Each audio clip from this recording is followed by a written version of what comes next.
Welfare is defined by dictionary.com as the health, happiness, and fortunes of a group or person.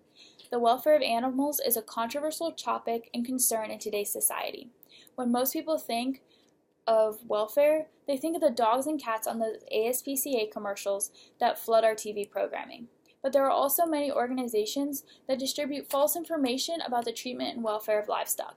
In this short time with you, I'm going to inform you on the truth behind the handling, transport, and physiological concerns of livestock in the production setting.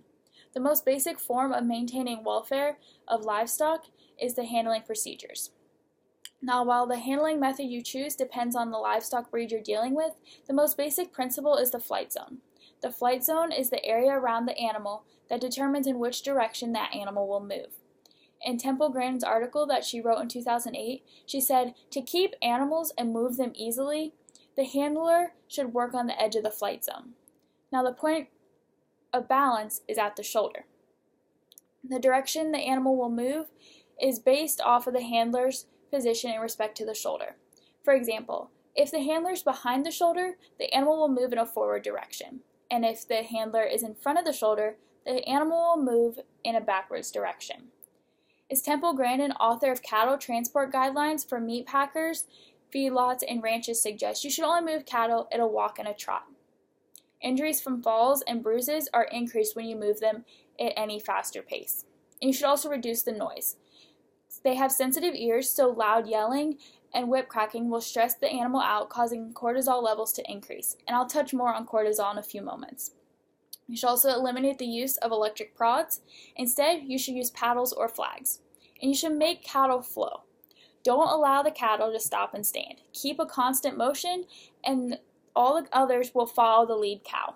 For example, don't let the cattle stand in a crowd pen while waiting to move to another location.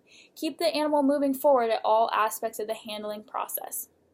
Temple Grandin, who's also the author of The Welfare of Pigs During Transport and Slaughter, said swine must be kept calm during handling.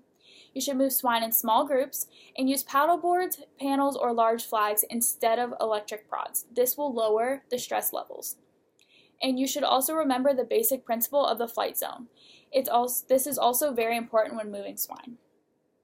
Now, while sheep are more tolerant than other livestock animals, Carrie Etchenberger, Katrina Hoover, Amy Johnson, and Jessica Monk from the Animal Science Department at Purdue University describe that handling is still very crucial in the welfare of the animal and meat that will later be consumed. When handling sheep, you should avoid loud noises, and like swine, move them in small groups. And if the sheep is needed to be lifted, you should support it by the chest and abdomen instead of the head, legs, or ears. Now, while handling livestock on the ground may have its own challenges, the handling during transport of livestock has extra factors that affect how the animals are handled. The transport of livestock is always monitored and adjusted based on the animal's needs. The United States Department of Agriculture has taken steps to protect the welfare of animals no matter where they're going around the world. They have a law that's nicknamed the 28-hour law. This says transporters may not confine animals in a vehicle or vessel for more than 28 consecutive hours without unloading the animals for feeding, water, and rest. They realize that the United States livestock is exported to other countries because of our great quality, but they also are able to protect the welfare of those animals until they reach their final destination. As Temple Grandin mentions, when transporting cattle, chutes for loading and unloading should be single file and have a level floor. The reasoning behind the single file chutes is it decreases the amount of pushing and shoving between the cattle, and it keeps the movement more organized and calm. Now picture a large group of people going somewhere quickly. If you had a single file hallway, the movement would be much more relaxed, organized, and less stressful. This is the same idea behind the single file chutes. Rapid acceleration and braking of the transport vehicle should also be avoided. This can cause bruising and falling. When it comes to swine, non-slip floors and loading ramps are a must. Ramps should not exceed 20 to 25 degrees due to the increase of a heart rate of the swine.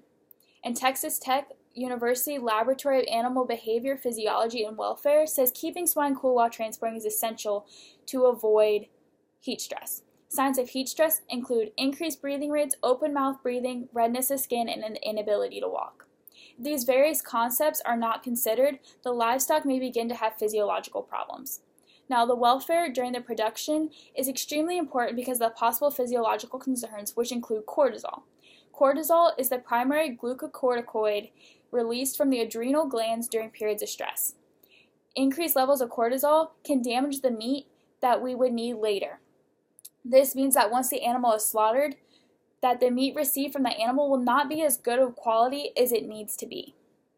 And we also are concerned with how the animal perceives stress. Temple Grandin and Chelsea Shively, in their 2015 article, How Farm Animals Perceive Stressful Situations, such as Handling, Restraint, and Transport, describe how animals can perceive stresses of handling in different ways. They also give you ideas on how to help perceive your animal in positive ways. This includes acclimating the animals at a young age to experiences that they'll have in further years. For example, when we go to the doctor, we get shots, but as we get older, we understand that there's only a small amount of pain and then it's automatically over once the shot is done. Increased heart rate is another concern. As I mentioned earlier, too large of an incline on ramps can severely increase the heart rate of swine and cause cortisol levels to increase. And as with humans, an increased amount of stress will make our heart increase potentially to unsafe levels. This is the same with livestock. Now, there are many aspects of handling livestock to ensure that welfare is properly managed.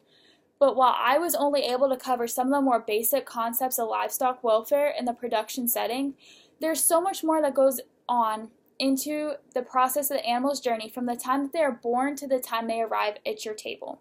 But I hope that by informing you on the handling, transportation, and physiological concerns of livestock production, that I was able to give you a new perspective on the way your food is produced.